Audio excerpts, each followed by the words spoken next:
সন্তান যার ক্যারিয়ারটা শুরু হয়েছিল মূলত একজন ব্যাংকার হিসেবে, পরবর্তীতে পিতার নির্দেশনায় ব্যবসায়ী হিসেবে যোগদান। পরবর্তীতে বয়সটা যখন 50 ছুঁই তখনই তিনি দেশের রাজনীতিতে যোগদান করেন। এই বর্ষিয়ান প্রখ্যাত রাজনীতিবিদ, সাবেক দুবারের সফল সাংসদ জনাব মিজানুর রহমান সিনহা, ব্যবস্থাপনা পরিচালক একমি ল্যাবরেটরিজ লিমিটেড,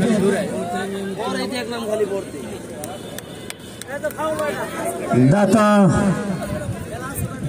হাতের দায়ী হিসেবে যার সুনাম এবং সুখ্যাতি, লৌহজং উন্নয়নের কারিগর, ডেঞ্জার ফাউন্ড মেসি পয়েন্ট থেকে বিশ্ব ফুটবলের বিস্ময়কার নাম, আর্জেন্টাইন সুপারস্টার, বিশ্বের সুপারস্টার লিওনেল মেসি। তার সেই ফেভারিট জায়গা যেখান থেকে তিনি অসংখ্য গোল করেছেন তার বাম্পার জাদুতে। দেখা যাক মেসি পয়েন্ট থেকে সেট পিসটাকে কাজে লাগিয়ে ম্যাচে প্রত্যাবর্তনটা করতে পারে কিনা। গোল একটা গোল এলে ভালো হতো, খেলা আর কন্টিনিউ, হ্যাঁ একটা খেলার আর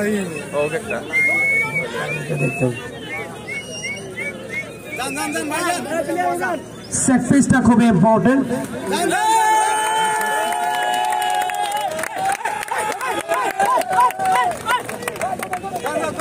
সবার দৃষ্টি কিন্তু সেদিকে। আরো একজন খেলোয়াড় পরিবর্তন হচ্ছে। বর্ষিয়ান নাম্বার 3 মুরব্বি এখন মাঠে।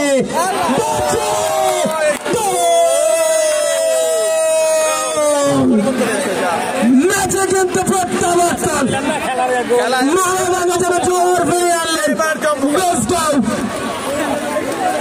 এইবার ঠিক আছে, নম্বর 3 মুরব্বি যখন মাঠে প্রবেশ করলেন সেখানে প্রতিপক্ষ কিন্তু ম্যাচে সমতা আনলো।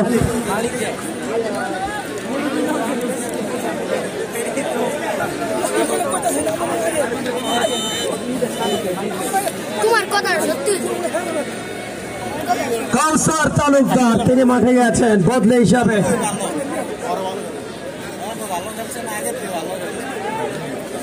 2 মিনিটের সংযুক্ত সময় সংকেত, 2 মিনিট অতিরিক্ত এবং মেসি পয়েন্ট থেকে ডান পায়ে প্রেসিং শট, সাব্বিরের গোল, অনবদ্য গোলটা করেছেন। এখন এক্সট্রা টাইম 2 মিনিট দেওয়া হয়েছে। একে সমতা, বুকের উপর থেকে যে একটা বিশাল পাথর নেমে গেল বেসগাঁও ইউনিয়নের সমর্থকদের। মাত্র 1 মিনিট বাকি ছিল, 1-1.5 মিনিট। সেট পিসটাকে কাজে লাগিয়েছেন। লিওনেল মেসির এই ফেভারিট জায়গাটা থেকে গোল করেছেন। মেসি করেন বাম্পার জাদুতে, বাট সাব্বির করলেন ডান পায়ে। 1-1 গোলের সমতা। হোয়াট এ ম্যাচ, চিত্রাকর্ষক একটা ম্যাচ। একটু আগে বলছিলাম না যে 100 গোলের লিড কখনোই কিন্তু স্বস্তিদায়ক নয়। আর মানের গোলের লিড কুমারভোগ ইউনিয়ন একাদশের, তবে সাব্বিরের মহামূল্যবান সেট পিসটার গোলটা ম্যাচে কিন্তু অক্সিজেন পাইয়ে দিয়েছে বেসগাঁও ইউনিয়ন একাদশকে। 1-1 সমতা। Extra time 2 minute.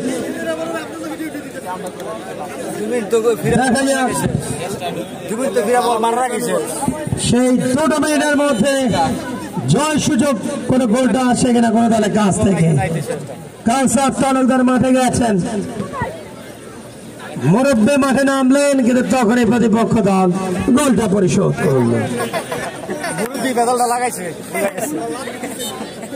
হ্যান্ডবল।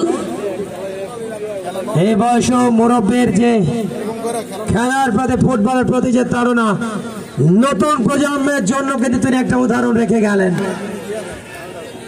তার যে স্পিরিট, যে স্পিডি, যে মনোবল বা কনফিডেন্স, এটা অনেক কিছু।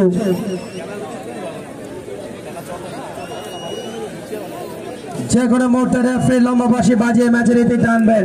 1-1 সমতা, এবং সেই সাথে এমজেড ইব্রাহিমের লম্বা একটা বাঁশি